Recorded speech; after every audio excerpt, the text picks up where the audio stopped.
Northern Province receives classrooms and water tanks. Higher teacher standards hope to lift quality. And more police dogs graduate.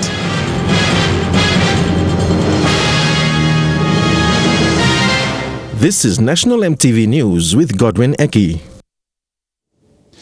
Good evening. Thanks for joining me for Sunday's news. Villagers in Oro Province are proud recipients of new classrooms with water tanks provided by the Australian government through the Kokoda Initiative. The classrooms are part of a 10 million kina education infrastructure package funded through the PNG Australia partnership across the Kokoda area. Gorari and Kebara villages in the Soa district of Oro Province now have new double classrooms that will provide for over 140 elementary and primary school students with a more comfortable learning environment and encourage girls and boys to attend lessons and stay in school. The classrooms also have 9,000-litre water tanks attached to them. Construction of both sites began in February and was completed within 3 months. Before the new classrooms were built, both schools worked with limited resources to cater for the growing number of students. Gorari Elementary School students previously sat on the ground in an open classroom made out of bush materials. The new classrooms will be used by grade 7 and 8 students to prepare them for high and secondary school. Michelle Stephen, National EMTV News. Student loans and higher GPA standards for teachers are what the Minister for Education says will help students pursuing to becoming teachers and at the same time lift teaching standards. With the introduction of the tuition fee-free policy, it has seen a dramatic increase in the number of students while teachers' numbers remain low. The Education Minister, Nick Kuman, made these statements in Parliament on Friday. Member for Nuku Joe Sungi raised a question without notice to the Education Minister on the district having 140 vacancies for teachers from elementary to TVET. He also asked if the government had plans to create a fee subsidy for teachers' colleges. To concentrate on training teachers in this country. One, that's number one. And number two, if that is so, Mr. Speaker, does the department and the ministry has any plans to provide free school fees or fees for all the teachers that train in this country? The reason, Mr. Speaker, is that for Kaindi Teachers College right now, which is under Divine Ward, is charging almost 12,000 kina for the fees. And then when you look at the government schools like Balop, the teachers' colleges, teachers' college, it's about 6,000 only. So can the minister look at, or if he's got any plans at all, Mr. Speaker, to fully fund the training of all our teachers so that we can fully provide all the teaching positions, or we have fill all the positions that are vacant every year in this country? Thank you, Mr. Speaker. The minister responded saying there shouldn't be any teachers on the streets and asked the member to work with his department to resolve the issue. All leaders of province, the district, you can play politics all country. Let's be fair and be honest and making sure that our teachers who are not in school must be in school and take some responsibility in the province, please. And I admit that we have shortage of teachers in the country. We got the teachers that we have is not enough to cater for 2.2 million kids in our school system right throughout Papua New Guinea. Meanwhile, the minister also stated that teachers' colleges have increased their GPAs to improve teaching standards. Last week or this week, there was a suggestion that the quality of teachers or trainees going to our school teacher training programs, we have changed those. The intakes before used to be grade 10, and now we have changed to grade 12. The GPA from grade 12 examination, before it used to be 2.4. We have now increased that to 2.2. Now we have increased that to 2.4. And Bachelor of Education for our high school system and Bachelor for Education in Math and Science that is offered at Channel College in Kokopo, we are embarking on 2.9 to 3. The minister also stated the government's plan to introduce student loans. Putting some policies together, and I'm pretty sure they will go to the cabinet. And I've just spoken to him and said, yes, there will be a tertiary loan scheme to be approved and will be part of our school fee program for all our students in the country, including tertiary institutions. Now, Alpigani, where all tertiary institutions will go through that program, and they will get a loan from the government through the commercial bank, and then over time will go work now. All we buy back this loan, you go back loan or kism loan. Adelaide Sirok's Kari, National, EMTV News. A math and IT competition hosted by the IBS University had its grand final on Friday.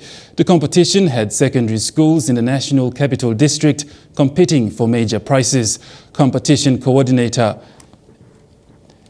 Aaron Hihina said the competition aims to encourage students to take math as fun so that they can build a passion for math.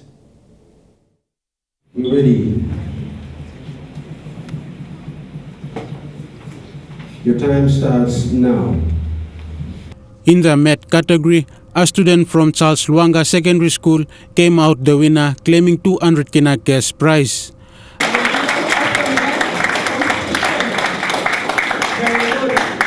A Jubilee Secondary School student was the winner for the IT category, who also claimed 200 Kina cash prize. For being the first place of the IT quiz.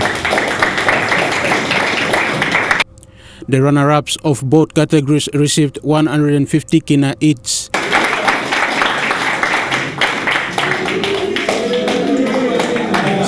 And other students who took part in elimination rounds were presented with shopping vouchers.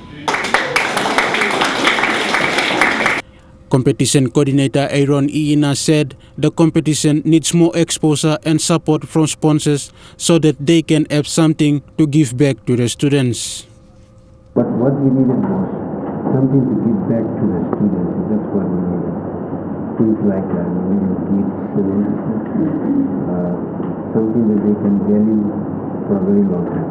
That's the kind of support we need. So much competition, we really don't need financial support from the institution itself. We can still seek outside. We can go support outside. And that's our target.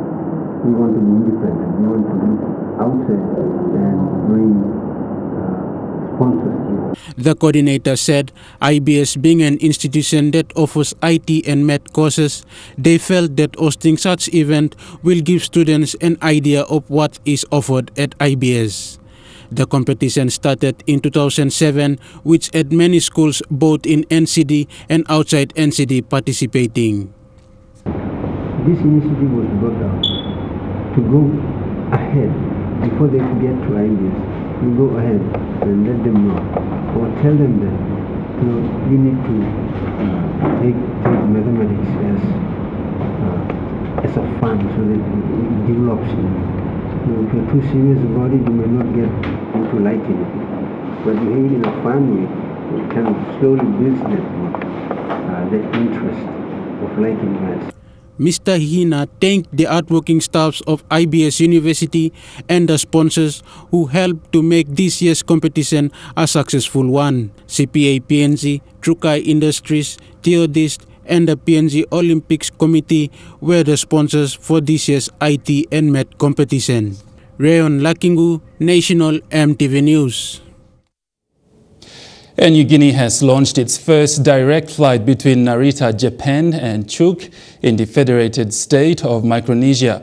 60 passengers, mostly Japanese tourists, boarded the first flight out of Narita, destined for Chuuk, on Saturday night, arriving on Sunday morning.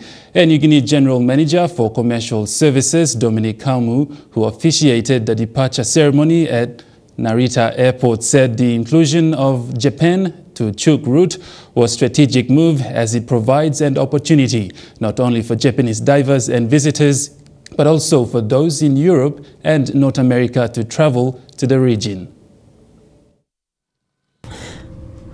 On arrival in Chuuk, a further 60 passengers comprising a large number of divers joined the flight to Port Moresby. Air Niugini General Manager for Commercial Services Dominic Kaumu said the service also complements the regional network including Honiara in Solomon Islands, Nandi in Fiji and Port Vila in Vanuatu, as well as destinations in Australia. The flight is expected to provide convenience for the Japanese divers, tourists and even business people from both Japan and the Federated State of Micronesia to fly directly instead of going via Guam. Air Niugini Acting Chief Executive Officer Tahawa Durrani said the concept reinforces Air Niugini's position as a carrier of choice connecting Asia with the Pacific Islands and further enhances Port Moresby as a gateway hub in the region. The route is also expected to complement Air Niugini's already existing route of Pohnpei to Chuuk to Port Moresby. The air service agreement to formalize this arrangement was signed between the Prime Minister of Japan, Federated States of Micronesia and PNG during the 8th Pacific Alliance Leaders Meeting in Japan in May this year.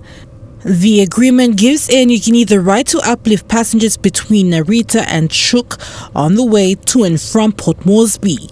Adelaide Siraks Kari, National EMTV News. Air Niugini is saving 2.5 million kina each time an aircraft undergoes an in-house heavy maintenance check. The Air Niugini heavy maintenance team are to finish the first heavy maintenance on 2 aircrafts at the airline's hangar in Port Moresby by October this year. A Fokker 70 and Fokker 100 are currently undergoing C-check maintenance. Air Niugini's licensed aircraft maintenance engineer in charge of heavy maintenance, Richard Woolcock, said it was a great leap of faith to move from proven maintenance providers to a novice team of mostly national engineers, with the understanding that they will provide the same standard, if not a better product at the end of the work. AC checks is the most in-depth type of maintenance that can be carried out on an aircraft. Basically, engineers take off every part fitted to the aircraft, inspect both the removed parts and when the aircraft leaves the hangar at the end of its check. Engineers ensure it's as new as possible so that the aircraft can keep flying and passengers' safety is guaranteed. With National EMTV News, the dog unit graduate 8 unit members and Jiwaka Day celebrations in the nation's capital when we return.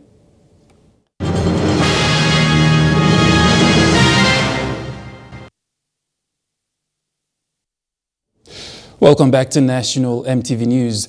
8 police dog unit members graduated on Friday at the dog school at Bumana Dog Police College. Officer in charge of the training program, Sergeant Yosi Kalu Kelola, said the dog unit members have undergone 2 months of training and it is the first ever training for the dog unit after a very long time.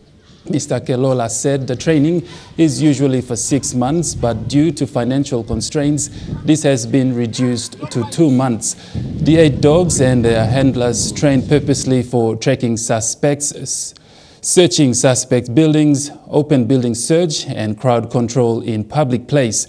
The police dog unit has a total of 59 policemen, and these recently graduated members will boost its number to 67. The members who graduated will be stationed in the National Capital District.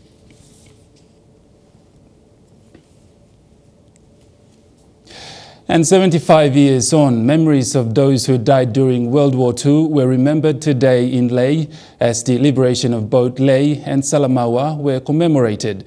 A dinner was held last night and a dawn service this morning, marking the dates the Japanese bases in Lae and Salamaua were captured by the Allies and freed.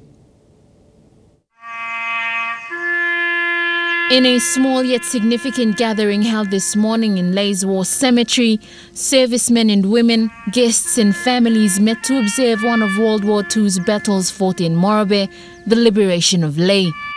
The ceremony was organized by the Australian High Commission with the participation of PNG, Australian, American and New Zealand servicemen and officials. Many died in the Lae-Salamaua campaign, others as prisoners of war, or in fighting in other parts of New Guinea. This place holds some who weren't VCs. It holds soldiers from afar and those who joined locally as militia. It holds Papua New Guinean soldiers who fought alongside their Australian brothers, Indian soldiers brought to PNG as prisoners of war, and others of whom we know little. But no matter how well known their stories, we, their descendants, stand here today to recognise their struggle and accomplishments, 75 years later. Last night, another of World War II's battles in Morobe was also commemorated. This was the liberation of Salamaua. Lae and Salamaua were taken over by Japanese troops during the war in 1942. Allied forces staged the Salamaua-Lae campaign, which was part of a series of actions launched against the Japanese. On the 4th of September 1943, the Allied forces made an amphibious landing east of Lae and Australian troops were flown to Nadzab.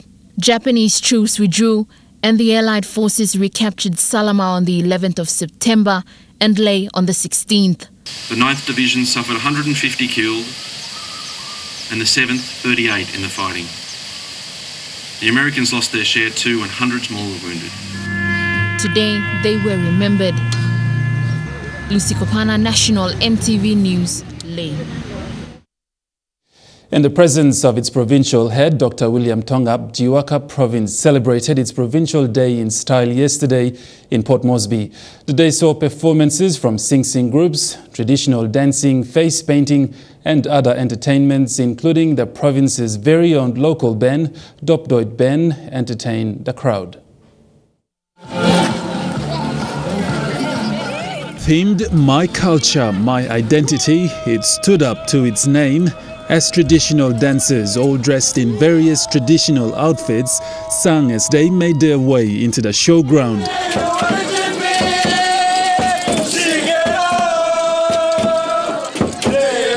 A variety of activities took place while in the showground, from face painting to dancers warming up on the side, attracted a lot of attention, especially those dressed for the occasion, won the hearts of the showgoers with their colorful traditional attires, to their colorful headdresses and to the enchanting sounds of their local dialect.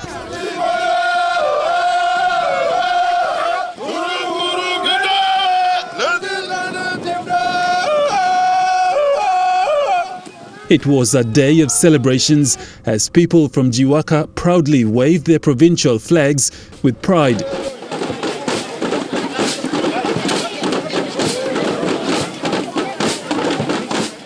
Governor of the province, Dr. William Tongap, says the day was all about celebrating one's culture and tradition. The beauty is, they really demonstrated our culture today. The different groups that we have, Jimmy, Anglim, South Wagi, North Wagi, that makes up the province itself. And a message to our Jiwaka community here, join the rest of the country and celebrate our 43rd independence anniversary in style and peacefully. And Jiwakans back home, this is the same thing. Enjoy the 43rd independence and do it peacefully. With the aim to preserving its culture and tradition, President of UPNG Student Union, Peter Barry, says the gathering was important not just for the people of Jiwaka, but also to remind the next generation to not forget their mother tongue or local dialect. So that we must not forget about our culture and the modernized culture. We must cooperate it, and we must work together to achieve something in a world where so many influences are coming. We must, work together with our culture and to see what is the way forward. So that we must be in a better position to understand ourselves in the situation that we are faced with. As celebrations continued, the last to entertain the crowd was the Dopdoit Band that provided local tunes to entertain the crowds.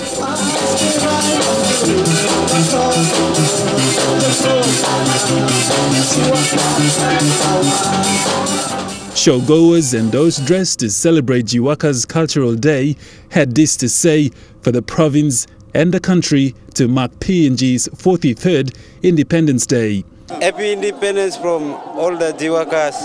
Happy Independence Day, all the Papua New Guinea, stop around. For those Jiwakans that came today, happy Independence, and it was a very good celebration.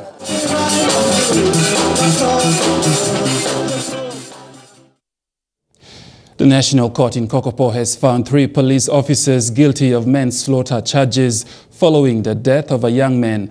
The accused were members of a police task force unit in Kokopo who had gone to conduct a marijuana search in a garden at Warangoi on the outskirts of Kokopo town. The court heard that 3 police officers assaulted the deceased, Kenny Wesley, forcing him to show them the marijuana garden. The deceased was continuously beaten until his death. Acting Justice Dewi Susame, who presided the hearing, has revoked their bail and ordered that the 3 men be remanded at a Keravet prison awaiting their sentencing on Tuesday. Acting Justice Susame says this is one out of the many other cases that arose out of police brutality. Stories making headlines overseas when we come back.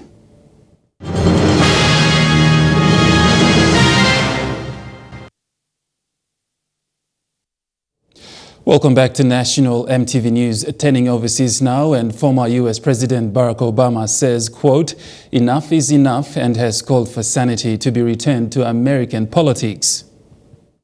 An audience in Anaheim, California, in what is his first stop on a nationwide tour to endorse Democratic candidates for November's midterm elections.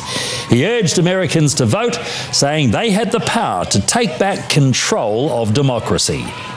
The problem is that during these times of uncertainty, it's always tempting for politicians, for their own gain, and for people in power to try to see if they can divide people, scapegoat folks, turn them on each other. In a blistering attack on Donald Trump yesterday, Mr. Obama said they were living in extraordinary and dangerous times. Fresh allegations are emerging for Russian agents operating in Britain to assassinate critics of the Kremlin. Policies say a Russian dissident was murdered in London in March. Agents had tried to poison him 5 years ago. The murder mystery of Nikolai Glushkov, a prominent critic of Vladimir Putin, has just become a little murkier. His body was found at his home in southwest London in March, a week after the Skripals were poisoned in Salisbury. Mr. Glushkov appeared to have been strangled. But now it's emerged that one of Bristol's grandest hotels may have been the setting for an attempt on his life 5 years earlier, when 2 Russian men plied him with champagne. Keith Carr was the paramedic who treated him. Nikolai had been lying on the floor and he had carpet burns. And he appeared like someone normally who would have had an epileptic fit. The Russian told him he'd been poisoned and he was taken to Bristol's Royal Infirmary. It's the first time in over 40 years that I've ever had anybody claiming to have been poisoned deliberately. But when we revisited the BRI an hour and a half later or so, the consultant told me that it was now being taken very seriously. And they'd handed it over to Special Branch. The police did investigate, but no charges were ever brought, and the inquiry into Mr. Glushkov's death at this house in New Malden appears to have gone cold. Officers, though, are still seeking information about this van seen near the house before his murder. There's been no official linkage between the Glushkov case and the Salisbury attacks. Decontamination efforts are underway at the house where Sergei and Yulia Skripal were poisoned, but police say they won't discuss lines of inquiry in either investigation. Syrian and Russian warplanes have stepped up their onslaught on Syria's rebel-held province of Idlib. It's the heaviest bombing in weeks and is only expected to worsen. And with 3 million people cramped in the region, the United Nations is warning it could lead to a new humanitarian crisis. In the Idlib countryside, the full-scale offensive here hasn't yet started, but these were powerful blasts. Amazingly, those nearby survived. Activists say the bombing intensified. Here, Syrian government helicopters dropping barrels packed with explosives. Civil defense rushing in, searching for survivors. With the fate of Idlib hanging in the balance, its residents are taking to the streets. desperately calling for international intervention to prevent a deadly government offensive in this rebel-held area. And the UN warns any battle here will be horrific and bloody. Although these rebel fighters are defiant, they look set to be massively outgunned. Some are aligned with Turkey, but in a confusing mix of shifting alliances, much of the province is under the control of jihadists formerly linked to Al-Qaeda. Some residents fled Idlib early on in the war. As refugees here in Lebanon, they can see the hills that lead to home, and they worry about family left behind. They're telling us it's terrible, tragic. They don't know what to do or where to go. But President Assad, surveying territory already recaptured by his forces, now looks on course to win back all of Syria. The support of Russia and Iran has been crucial to his triumphs. As his troops mass on the borders of Idlib, they insist they'll drive out the militants they see as terrorists. So far, international calls for a ceasefire are being ignored. And there's a growing sense that this 7-year-old war that's killed hundreds of thousands is reaching its final stages. It's just a week since America kept funding to a United Nations agency supporting millions of Palestinian refugees. But those affected claim the impact has already been felt in education and healthcare services. Anger in Gaza over the US funding cuts led to riots on the border with Israel. America was the most generous supporter of Palestinian refugees. Now they feel the US is their enemy. This is an American conspiracy. They keep taking more and more unjust decisions against us. The US cuts threaten services to people like Adham Abu Sharik, one of the 4,000 young Palestinians shot by Israeli soldiers while protesting at Gaza's border fence. We can't afford these services. The economy is very bad in Gaza, so the effects of this decision are very bad. The UN's Relief and Works Agency, or UNRWA, has been forced to cut jobs at the clinics it runs in Gaza. It is like intensive care unit.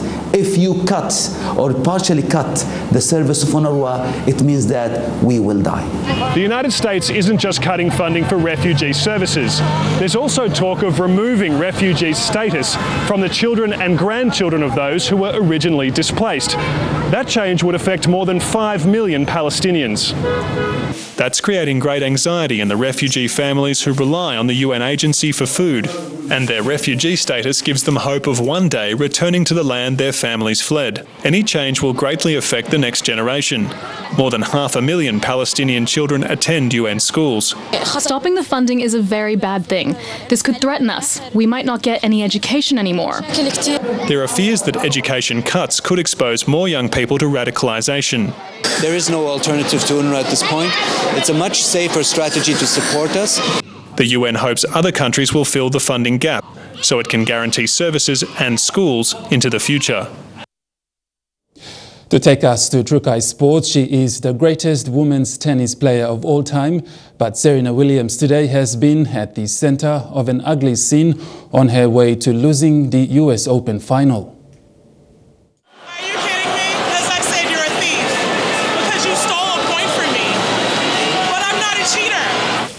Naomi Osaka's maiden Grand Slam title taking a backseat to 3 code violations handed out to Williams in the second set, resulting in her being penalised a game. Williams called chair umpire Carlos Ramos a thief in one of several incidents. I've seen other men call other umpires several things, and I'm here fighting for women's rights and for women's equality and for all kinds of stuff. And for me to say thief and for him to take a game, it made me feel like it was a sexist remark.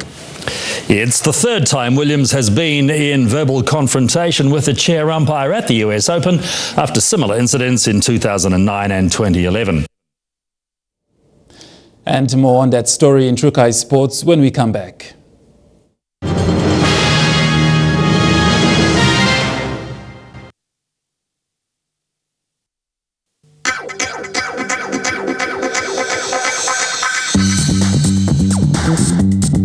Trukai Sports.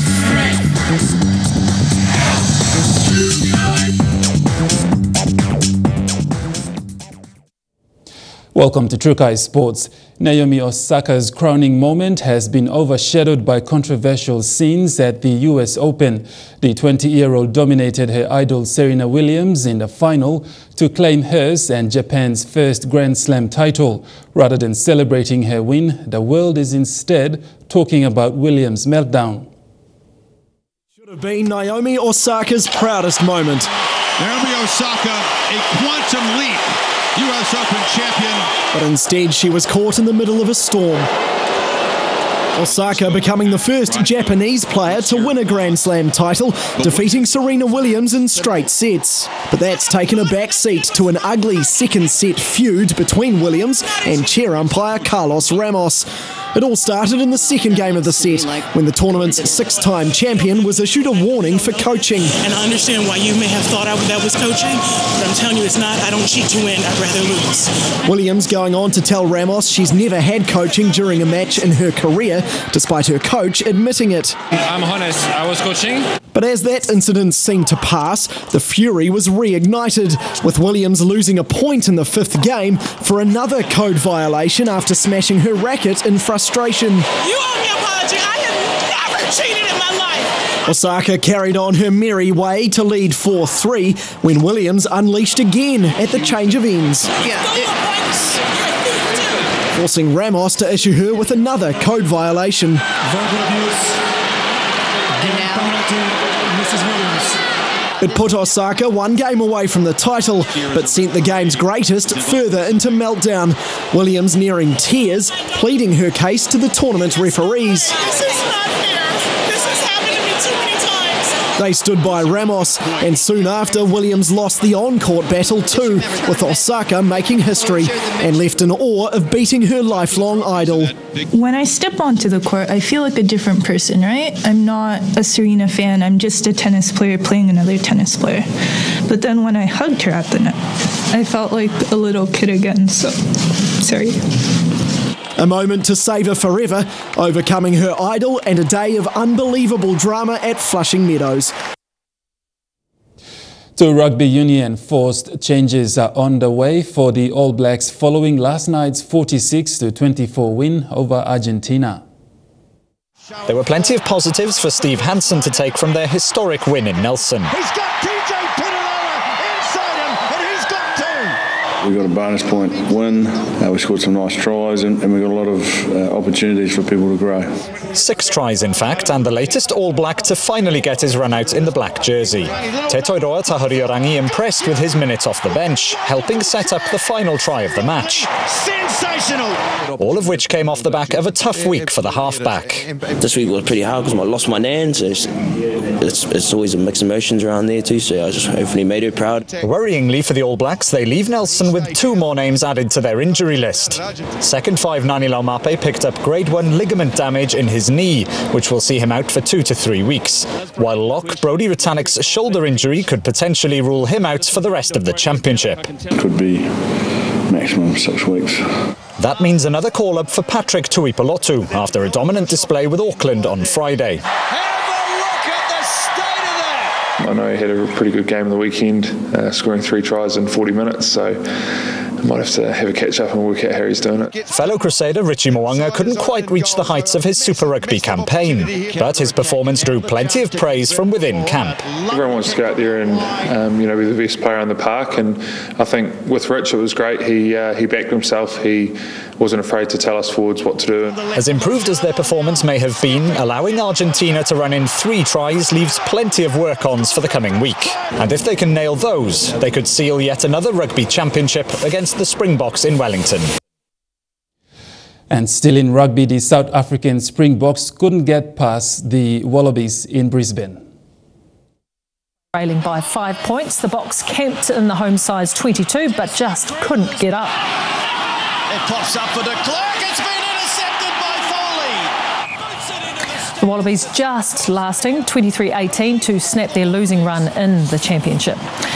And for one of our greatest ever All Blacks, the most important match of the weekend was in Palmerston today. Sir Michael Jones watched son Neko captain St Peter's College in a stunning comeback from 21-0 down to beat Napier to the National Secondary Schools title.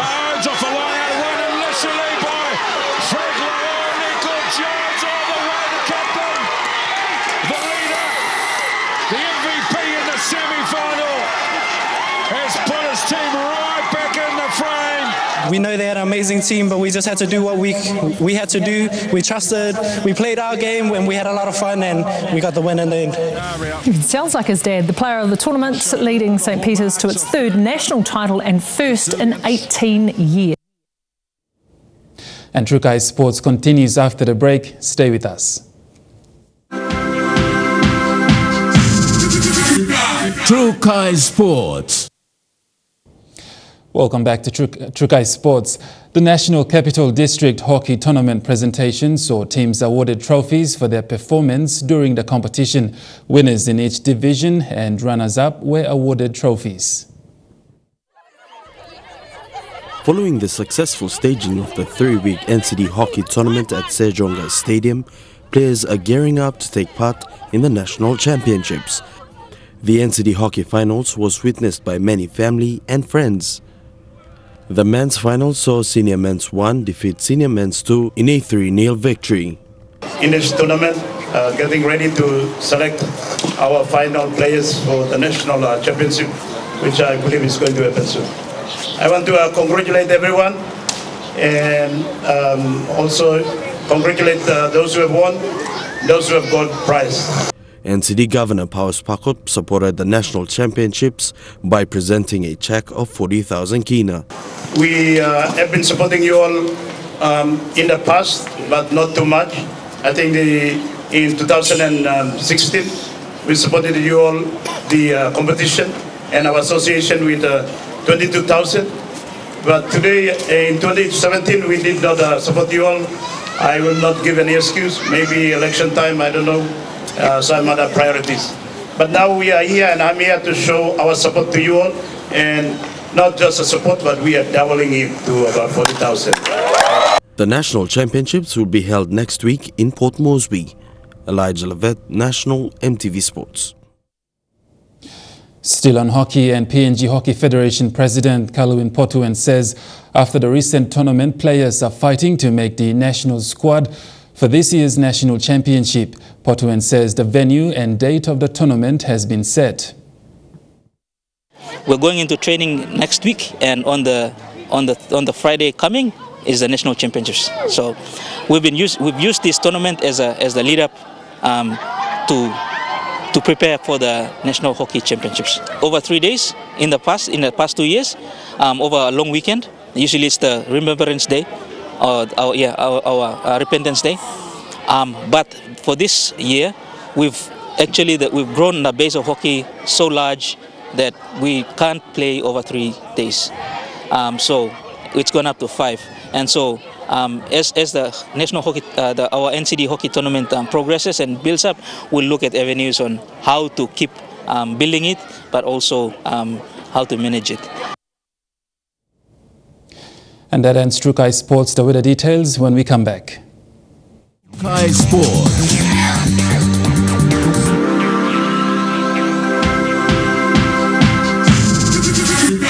Trukai Sports.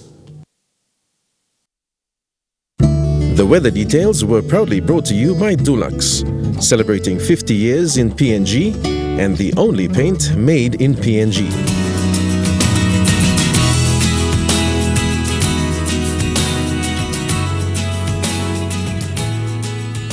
And weather forecast for the next 24 hours. Southern region, Port Moresby mostly cloudy, Daru mostly fine, Kerema and Popondetta rain showers, Alatau mostly cloudy.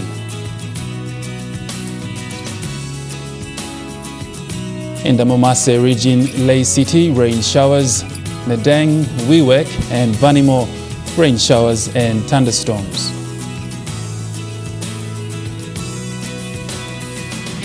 In the New Guinea Islands, Kavieng mostly cloudy, Kokopo rain showers, Kimbe rain showers and possible thunderstorm.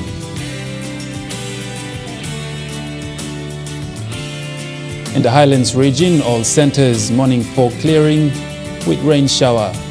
Mount Hagen City, rain drizzles.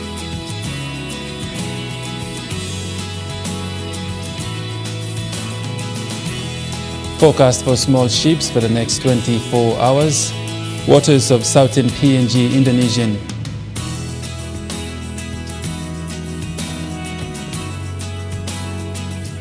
and strong wind warnings. Forecast for small ships, there is renewal strong wind warning for all coastal waters. Strong southeast winds, 25 to 34 knots, are expected to continue for the next 24 hours, causing rough sea. All small craft and boats are advised to take necessary precautions before and after going out to sea.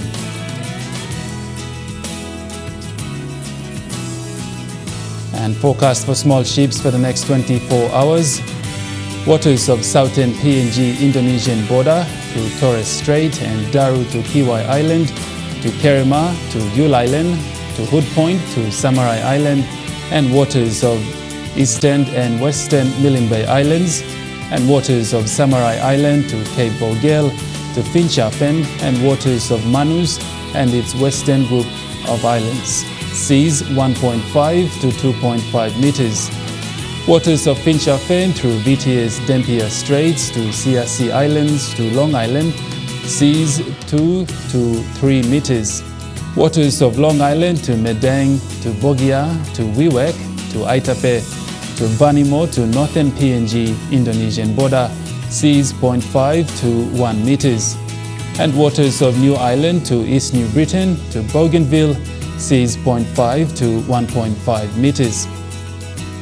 Waters of West New Britain, seas 2 to 2.5 meters.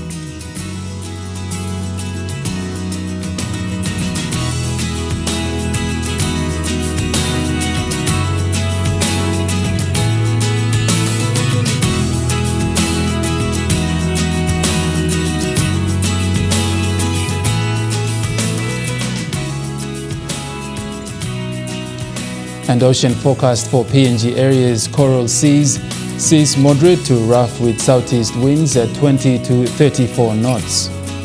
Solomon seas, seas rough with southeast winds at 25 to 34 knots. Bismarck seas, seas rough with southeast winds at 25 to 34 knots. And Pacific Ocean seas slight with northeast to southeast at 10 to 15 knots.